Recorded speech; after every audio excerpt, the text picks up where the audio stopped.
Hello boys and girls, welcome to another summary of a session in Dwarf Fortress. We are playing Kivishnir, Lancerlands, and as expected, the siege has come. Luckily I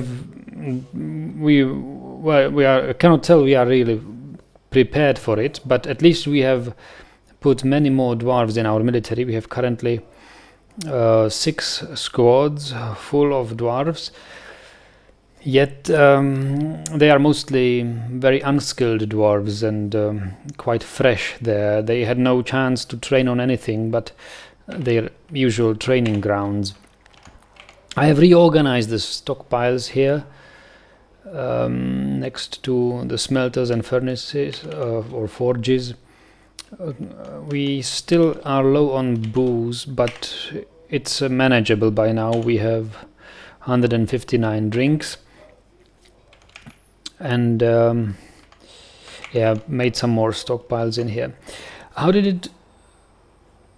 What did happen that we are being sieged? It's not goblins, it is humans. And Betka is their leader, as we can see.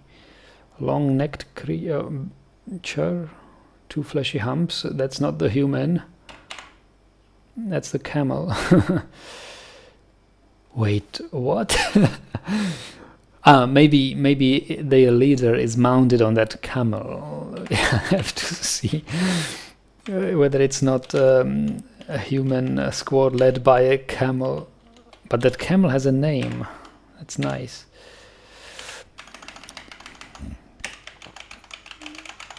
Yeah, they are.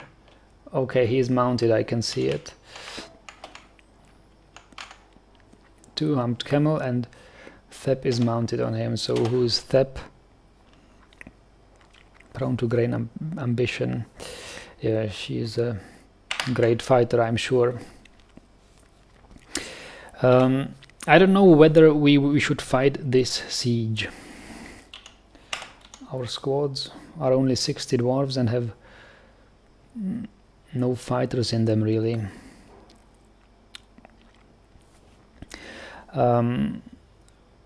What happens if we? Well, that will be the task of the next session, to figure out what would happen if we would just try to wait out the siege. Whether we can seal off our fortress enough from them.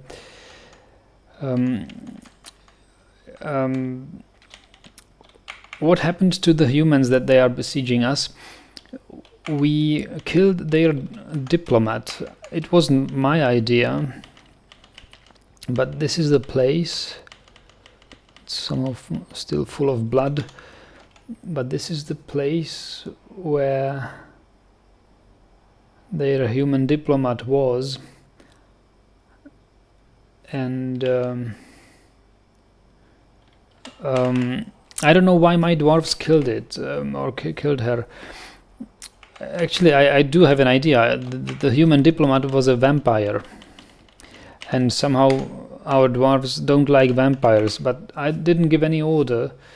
They decided somehow on their own that they will kill him. You still see these dwarf hair amulets and goblin tooth amulets, goblin bone bracelets. That's and I saw his corpse, and I ordered it to be dumped. We have a nice dumping and execution site up in the volcano. This is the bridge. We have our pitting zone here. We have dumped all the goblin cages down into the volcano, and that's the way we deal with captives. And also the dead body of the human was thrown into the volcano, and maybe that's something what upset them, but I don't think it was that the form of burial. It was because he died here. So we will try to survive this siege. I am curious to see how many squads will actually come. It is certainly not only this one. And the goblin, the human bowmen. Are going to make troubles. Well, I'll report to you our success or failure in the next summary. See you then.